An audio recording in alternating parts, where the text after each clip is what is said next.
They said Dante Russo had no heart, that he ruled through fear, not mercy, that kindness had no place in a man like him. But one rainy night, a trembling little girl stepped out of the shadows and spoke a name no one dared to say aloud. She told him a woman had been taken. Not just any woman, but the only one who had ever challenged him without fear. The only one who had ever shown kindness to a child the world forgot. Somewhere on the edge of the city, an abandoned factory had come back to life. Lights flickered where there should have been darkness. Men moved like they had nothing to lose. And inside those walls, time was running out. Because the people who took her weren't looking for money. They were looking for leverage. And when power, kindness and vengeance collide, one decision will either destroy everything, or reveal who Dante Russo truly is. Stay with me. Welcome, my friend. Take a moment. Let the noise around you fade, because what you're about to hear isn't just a story. It's a reckoning. It's about a man named Dante Russo. A name whispered in fear. A man who ruled through power, not mercy. And yet, this is not his story alone. It's also about a little girl named Elena, a child the city had already forgotten, sleeping in doorways, surviving winter nights on kindness left behind in silence. And about a woman named Isabella Romano, a strategist in a ruthless world who still chose to leave food and blankets behind her club, never asking to be seen. Until the night Isabella vanished. Until an abandoned factory lit up where darkness should have remained. Until a child stepped forward and told a monster where his heart was being held captive. This story isn't about crime. It's about humanity. About what happens when kindness survives in places it should not, and what it costs to protect it. So tonight, slow down with me. Leave the world outside. Let's walk together through power, betrayal, sacrifice, and redemption. Because some of the most powerful love stories don't begin with romance. They begin with protection. And if you still believe that kindness can change even the darkest lives, take a moment to subscribe. Not for me, but for every quiet soul who ever offered compassion in the shadows. Settle in. What happens next will change everything. And if you've subscribed, then let's begin. The city had learned to breathe carefully around Dante Russo. His name moved through streets and back rooms the way a cold wind slips through cracked doors, quiet, unavoidable, and carrying consequences. He was not loud about power. He didn't need to be. Power, when held long enough, learns how to speak for itself. Businesses paid on time. Rivals thought twice. Friends stayed loyal, not because they were loved, but because they were afraid of what life looked like without his protection. Dante Russo had built an empire on precision, not chaos. Violence, when it came, was deliberate, controlled, never wasted. He believed disorder was a weakness, and sentiment was worse. Sentiment made men hesitate.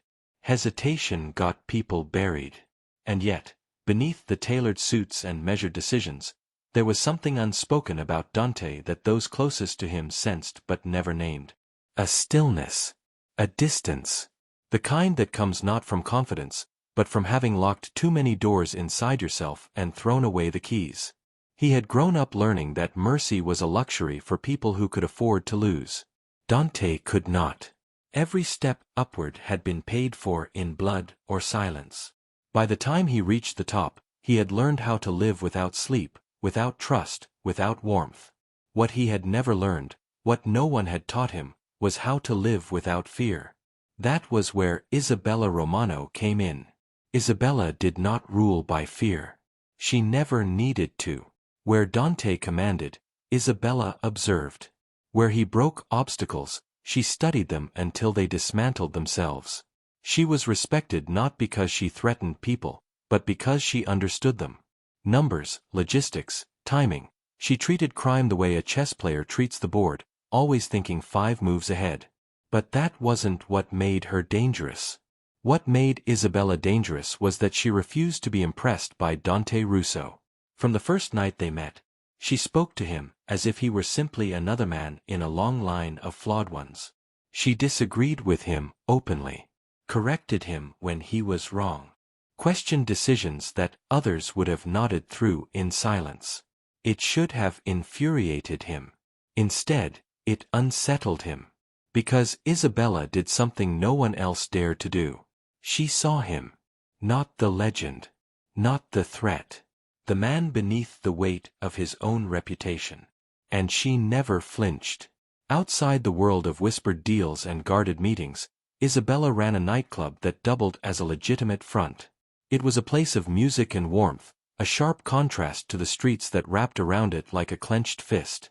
People came there to forget.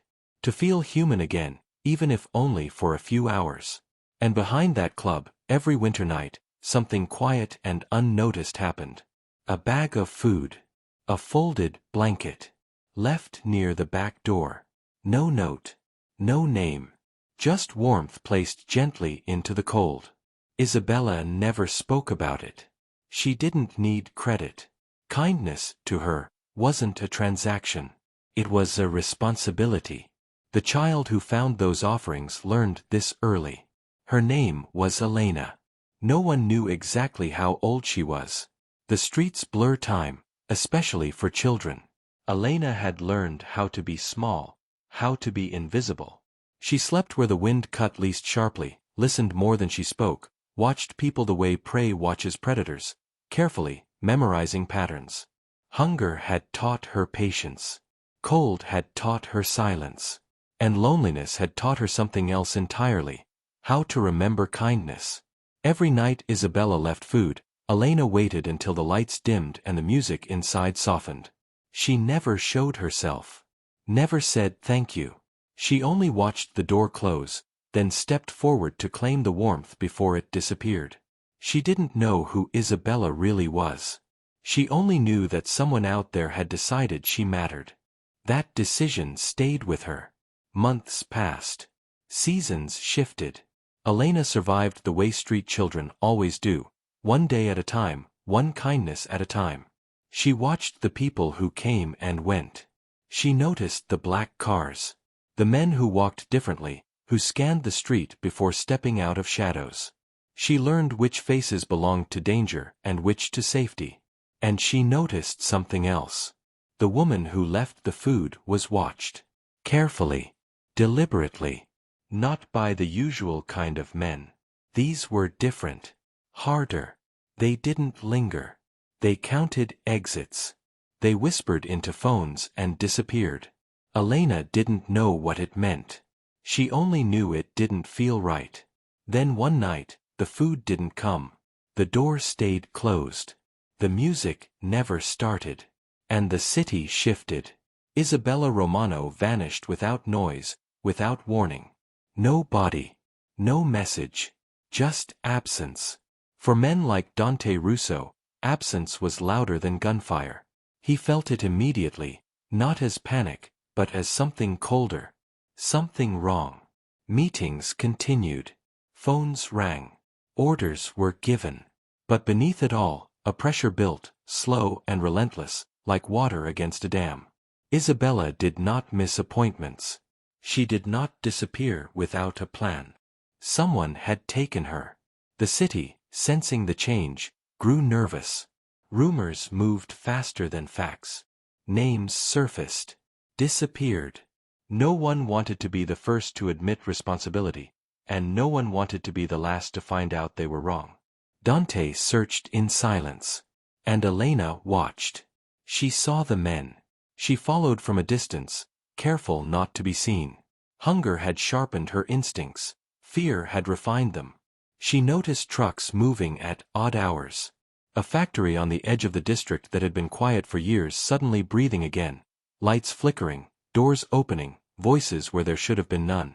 She saw Isabella there. Not clearly. Not fully. But enough. Enough to know the woman who had saved her was in danger. Approaching Dante Russo was not a choice. It was madness. Everyone knew that. Elena knew it too. But she also knew something else. If she stayed silent, Isabella would disappear forever. So she waited for the rain. It was easier to be unseen when the city looked down. She found him where monsters like Dante sometimes retreated, not to hide, but to think. She stood at the edge of his world, soaked, barefoot, clutching nothing but certainty. When she spoke, her voice barely carried. But it didn't need to.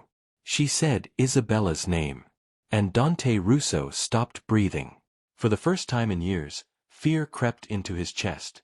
Not fear for himself, but for something he had never allowed himself to name. The idea that Isabella could be gone, that her voice might be silenced by men who thought she was leverage, twisted something inside him that had been buried for decades. The girl told him what she knew. About the factory. About the lights. About the woman who fought even when she was dragged inside. Dante listened. Not because he trusted easily, but because the truth has a weight to it, and lies collapse under their own noise. As the rain fell harder, Dante understood something he had avoided his entire life. Kindness, once given, does not disappear. It waits. And sometimes, it comes back in the smallest, most unexpected form, standing in the rain, asking a monster to remember his humanity. What Dante Russo chose to do next would change everything. And somewhere deep inside him, a line he had sworn never to cross was already breaking. Dante Russo did not shout when he gave the order. He never did. The men in the room understood immediately that this was not one of those moments that required noise. There would be no raised voices, no dramatic gestures, no unnecessary movement. The kind of silence Dante carried into a room was the kind that settled into bones. It told you something irreversible had begun. Phones vibrated once and were pocketed. Chairs scraped softly against the floor. One by one, men stood, nodded, and disappeared into the corridors of the city. No one asked questions. No one needed explanations. When Dante Russo moved with this level of restraint, it meant the ground itself was shifting. Outside, the city carried on unaware. Restaurants stayed open. Traffic lights blinked their endless cycle. Couples argued, laughed, forgave. The city did not know that something old and dangerous was waking up, not with fury, but with focus. Dante did not mobilize chaos. He mobilized memory. Names that had not been spoken in years resurfaced. Men who thought they were forgotten received quiet visits. Old debts were called in without threats. Favors long buried beneath time were unearthed and honored without negotiation. Every move Dante made carried one intention: Isabella Romano would come home alive. And not just alive. Untouched in spirit. That distinction mattered to him more than he was willing to admit. The factory was surveyed from a distance at first. Not because Dante feared it, but because rushing in would mean thinking like the men who had taken her. And Dante had learned that becoming your enemy was the fastest way to lose yourself. The factory sat at the edge of the industrial district, where ambition once thrived and then quietly died. Rusted steel beams clawed at the sky like skeletal fingers. Broken windows stared outward, empty and indifferent. It was the kind of place the city forgot on purpose. Dante noticed everything. The lights that flickered only in certain sections. The guards who smoked but never finished a cigarette. The trucks that arrived just before dawn and left before sunrise. The way the perimeter shifted every few hours. Not randomly, but intelligently. Whoever was holding Isabella knew what they were doing. That realization did not comfort him. It angered him. Back in a secure room far from the factory, Elena sat quietly as Dante and his inner circle spoke in low tones. She listened more than she spoke, but when she did, every word mattered. She described the factory not as a structure, but as a feeling. Where the air grew colder. Where voices echoed longer than they should. Where fear gathered and refused to leave. She spoke of a scream she never heard, but felt. Of the way Isabella had been dragged. Not weak, not pleading, but furious. Dante closed his eyes as the girl spoke. Not because he doubted her. Because he believed her completely. When the others were dismissed, Dante remained seated across from Elena. The silence stretched, not awkward, but heavy. "You didn't have to come to me," he said finally. Elena shrugged, small shoulders rising beneath oversized fabric. You're the only one who could stop them. There was no admiration in her voice. Only certainty. Dante realized then that Elena did not see him as a villain or a hero. She saw him as a tool. And that unsettled him more than fear ever had. You're brave, he said. Elena shook her head. I was hungry. The truth of that statement hit harder than any insult. Because hunger, Dante understood. The night of the rescue arrived without announcement. No sirens. No spectacle. Just movement. Men slipped through shadows the way water finds cracks. Locks were opened without damage. Guards disappeared without struggle. Dante moved through the factory like a man who had already died once and decided he would not do it again. Inside, the smell of oil and damp concrete clung to the air. Every sound echoed too long, too loud. Dante adjusted his pace, his breathing, his expectations. He had learned that rushing was another form of fear.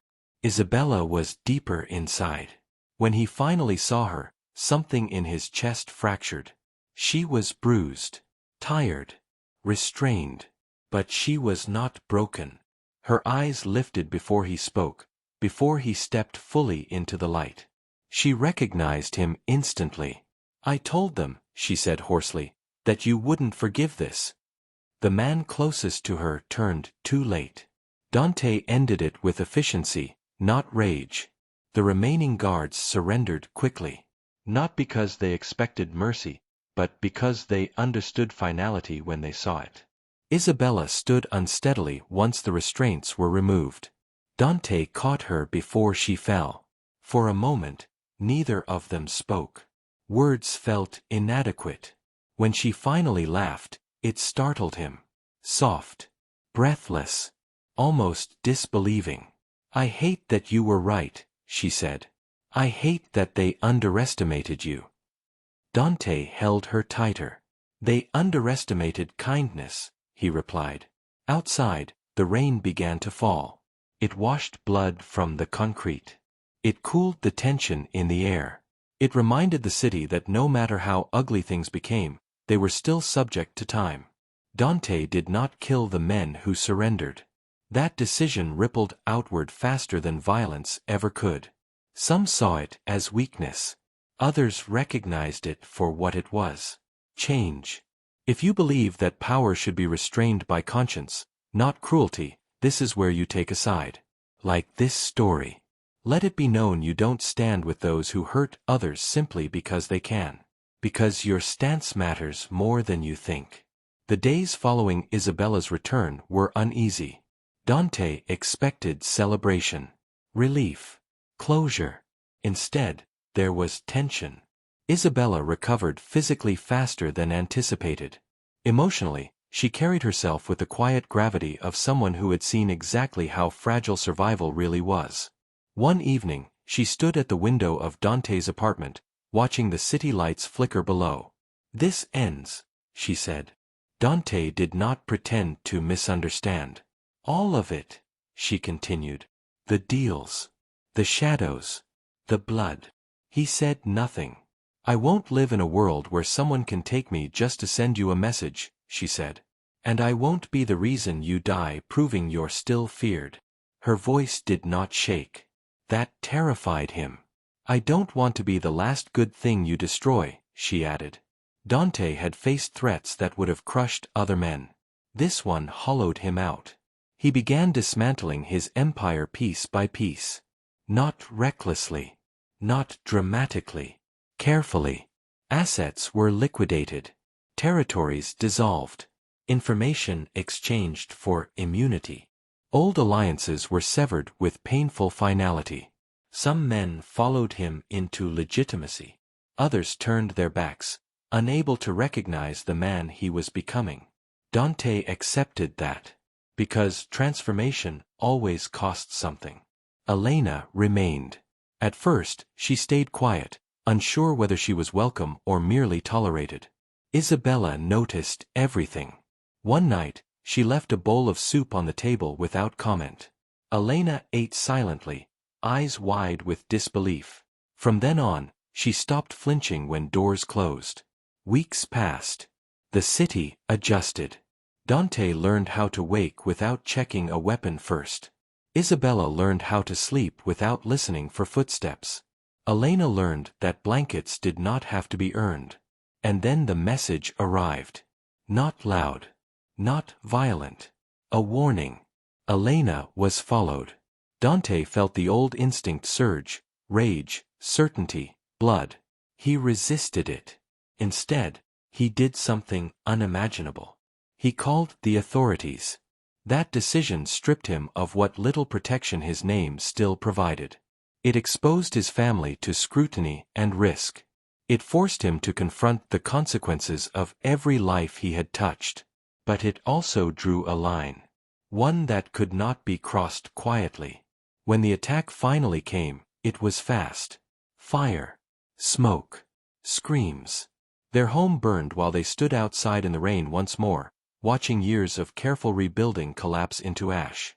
Elena survived because Dante had planned for fire even while learning peace. Some instincts never disappear. As flames consumed what they had built, Isabella held Elena close. Dante stood beside them, not with fury, but with resolve. He had lost power. He had lost safety. But he had not lost what mattered. And anyone who thought otherwise had made the worst mistake of their lives. If you believe the innocent deserve protection no matter the cost, subscribe now. Stand with those who refuse to be dragged back into darkness. Because the final choice Dante Russo makes will define whether redemption is real, or just a lie men tell themselves. And the city was watching. Waiting. Holding its breath. The fire took the house quickly. Flames climbed the walls as if they had been waiting for permission, consuming wood, glass, and memory without discrimination. What Dante Russo had built in silence, brick by brick, habit by habit, collapsed in a single violent night. The past had not come to negotiate. It had come to erase. But standing in the rain, watching the smoke twist into the dark sky, Dante did not feel the familiar pull of rage. He felt clarity. For the first time in his life, the loss did not harden him. It sharpened him. Isabella held Elena tightly, her arms instinctive, protective, unthinking. The girl trembled, but she did not cry. She had learned long ago that tears were a luxury, and survival required stillness. Dante watched them both and understood something with painful certainty. This was the moment that would define him. Not the factory, not the empire, not the fear his name once carried. This. The choice of what kind of man he would be when violence knocked again and begged to be let inside. The city whispered that night. Rumors bloomed like bruises. Old enemies stirred, curious, hopeful. They believed the fire was an invitation. A signal that Dante Russo could be pulled back into the darkness where he belonged. They were wrong. Dante did not disappear. He stepped forward. In the days that followed, he spoke openly with authorities, not as a king bargaining for comfort, but as a man offering the truth in full. Names. Routes. Accounts. Networks. He dismantled the remnants of his former life with the same precision he had once used to build it. Some called him a traitor. Others called him a coward. Dante accepted both. Because neither word frightened him anymore. The rival organization did not retreat quietly. Men like that never do. They escalated. Threats came wrapped in politeness. Warnings disguised as concern. They wanted Dante to feel cornered. Desperate. They wanted him to strike first. Instead, he waited. And that waiting became their undoing. Because for the first time, Dante Russo allowed the law to move faster than fear. Raids followed. Arrests stacked up. Confessions fell out of men who had never imagined themselves speaking the truth.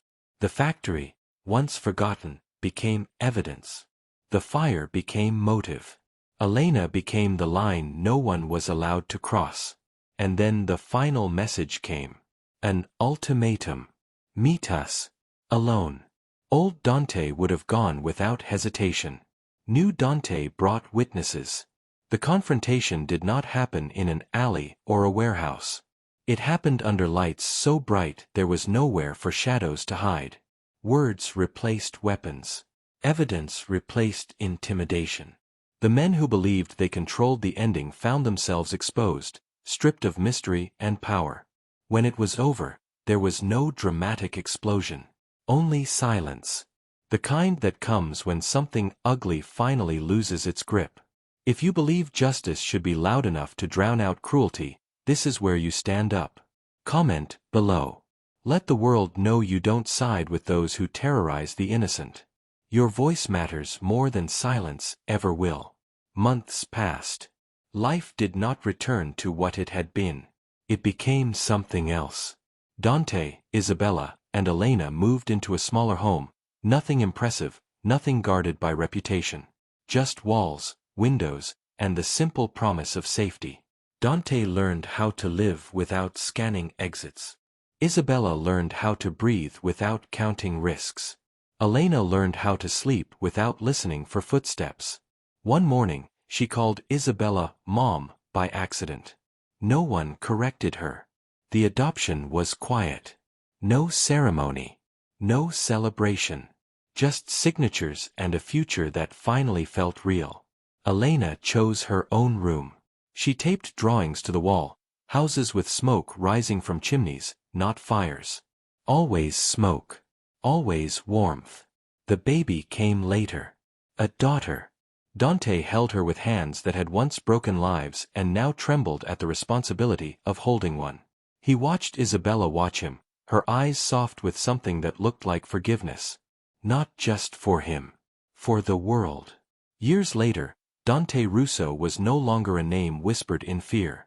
He was a man walking his daughter to school. A father helping with homework. A husband learning, slowly, imperfectly, how to deserve the life he was living. He never pretended the past didn't exist. He just refused to let it decide the future. Because redemption, he learned, is not a single act. It is a choice made every day. And kindness, real kindness, never disappears. It waits. If this story reminds you that people can change, that darkness doesn't get the final word, then take a stand. Subscribe. Share this story. Let it be known you believe in accountability, compassion, and the courage to choose better. Because somewhere out there, someone is standing in the rain, deciding whether to speak up. And your voice might be the reason they do. And so this story ends, not with power, not with fear, but with choice. A choice to protect instead of destroy. To build instead of burn. To believe that even a life shaped by darkness can still turn toward the light. If this story stayed with you, if Elena's courage moved you, if Isabella's kindness reminded you of someone you've known, or if Dante's transformation made you believe redemption is still possible, then you're exactly who this channel is for. Take a moment to subscribe and walk with us through more stories like this. Stories where humanity survives in the most unlikely places. If you believe kindness is a strength, not a weakness, tap the like button. And if you've ever seen a small act of compassion change something big, share it in the comments. Your words matter here. Thank you for giving this story your time. Thank you for listening. And remember, sometimes the bravest thing a person can do is choose love when the world expects violence. Until next time.